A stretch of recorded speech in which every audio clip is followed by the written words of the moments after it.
સુરત દિવસે દિવસે જાણે કે ક્રાઇમ હબ બનતું જઈ રહ્યું છે। સુરતમાં ફરી એકવાર 6 વર્ષની માસૂમ બાળકી સાથે દુષ્કર્મ કર્યું હોવાનો કિસ્સો પ્રકાશમાં આવ્યો છે। સુરત શહેરના ડિંડોલી વિસ્તારમાં નવાગામ આરડી ફાટક પાસે નરાધમે તેના ઘર પાસે રહેતી માત્ર 6 વર્ષની માસૂમ બાળકીને પોતાની હવસનો શિકાર બનાવી હતી। બનાવને પોલીસે પોતાના પરિવારની ફરિયાદને આધારે બળાત્કારનો ગુનો નોંધી વધુ તપાસ હાથ ધરી છે। મળતી માહિતી પ્રમાણે ડિંડોલી નવાગામ આરડી ફાટક પાસે આવેલી શ્રીનાથ સોસાયટીમાં રહેતો સુરેશ ઉર્ફે સલમાન ગોસ્વામી સામે ગતરોજ ડિંડોલી પોલીસ મથકમાં બળાત્કારની ફરિયાદ નોંધાઈ છે। સુરેશની ઘર નજીકમાં રહેતા પરિચિતની માસૂમ બાળકી ઉપર દાનત હતી। 2 જુલાઈના બપોરના સમયે 6 વર્ષની માસૂમ બાળકીના માતા પિતા કામ અર્થે બહાર ગયા હતા। આ દરમિયાન તે તેના દાદા દાદી પાસે અને તેના નાના ભાઈ સાથે ઘરે રમતી હતી। તકનો લાભ ઉઠાવી સુરેશ ઉર્ફે સલમાન તેના ઘરે પહોંચ્યો હતો, જ્યાં શરૂઆતમાં તો માસૂમ બાળકીના દાદા સાથે વાતચીત કરી સમય પસાર કર્યો હતો। ત્યારબાદ દાદાને માસૂમ બાળકીને બિસ્કિટ અપાવવાની લાલચે પોતાની સાથે લઈ ગયો હતો। બાળકીને પોતાના ઘરમાં લઈ જઈ નરાધમ સુરેશ ઉર્ફે સલમાને બળાત્કાર ગુજાર્યો હતો, જેના કારણે બાળકી બૂમાબૂમ કરી રડવાનું શરૂ કરી દીધું હતું। આ દરમિયાન એક મહિલાએ દરવાજો ખખડાવતા માસૂમ બાળકી લોહીલુહાણ હાલતમાં મળી આવી હતી અને તકનો લાભ લઈ સુરેશ ત્યાંથી ભાગી ગયો હતો। બનાવને પગલે બાળકીને તાત્કાલિક સારવાર માટે સહારા દરવાજા સ્થિત સ્મીમેર હોસ્પિટલમાં સારવાર માટે ખસેડવામાં આવી હતી। હાલ તે સારવાર હેઠળ છે। ઉલ્લેખનીય છે કે બનાવને પગલે બાળકીના પરિવારજનો ડિંડોલી પોલીસ મથકમાં ફરિયાદ નોંધાવતા પોલીસે સુરેશ ઉર્ફે સલમાન ગોસ્વામી સામે બળાત્કારનો ગુનો દાખલ કરી કાયદેસરની કાર્યવાહી હાથ ધરી હતી। ડિંડોલી પોલીસે અલગ અલગ ટીમો બનાવી અને આરોપીની શોધખોળ હાથ ધરી હતી, જેથી ગણતરીના કલાકોમાં જ આરોપી સુરેશને ઝડપી પાડવામાં આવ્યો હતો।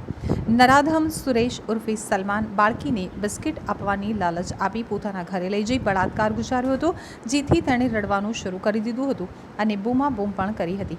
આ દરમિયાન સુરેશ ઉર્ફે સલમાનના ઘર પાસેથી એક મહિલા ચાલતા ચાલતા પસાર થતાં તેણે માસૂમ બાળકીના રડવાનો અને બૂમોનો અવાજ સાંભળ્યો હતો, જેથી કંઈક અજુગતું થયું હોવાનું લાગતા જ મહિલાએ સજાગતા વાપરી હતી અને તાત્કાલિક સુરેશ ઉર્ફે સલમાનના ઘરનો દરવાજો ખખડાવ્યો હતો।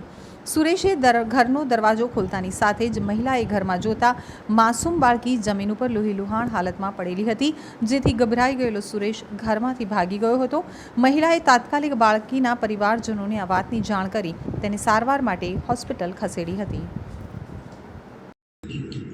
ડિંડોલી પોલીસ સ્ટેશન વિસ્તારમાં એક નાની દીકરી જે 5 થી 6 વર્ષની છે, એના ઉપર એક વ્યક્તિએ દુષ્કૃત્ય આચર્યું હતું।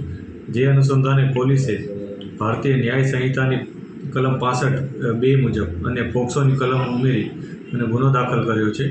આ ગુનો દાખલ કરી અને પોલીસે જે આરોપી છે એને ગણતરીના કલાકોમાં જ પકડી લીધેલ હતો। ત્યારબાદ જે જરૂરી પુરાવા હતા એ પણ સાથે રાખ્યા હતા અને સમગ્ર વિગત મળતા એને ધરપકડ કરવાની અત્યારે પ્રક્રિયા ચાલુ છે। જે આરોપી છે એનું ગુનાહિત ઇતિહાસ અમે તપાસ કરી રહ્યા છીએ। અત્યારે જે પોલીસ પાસે માહિતી છે એ મુજબ જે આરોપી છે એ પડોશી છે આ દીકરીનો અને એના પરિચયમાં જ હતો। જ્યારે દીકરીને કોઈને કોઈ બહાને જેમ કે કંઈક ખાવાનું આપવાના અથવા ચોકલેટ કે એવું કોઈ બહાને એને ત્યાંથી લઈ ગયો હતો અને પોતાના ઘરમાં લઈ જઈને આ દુષ્કૃત્ય આચર્યું હતું।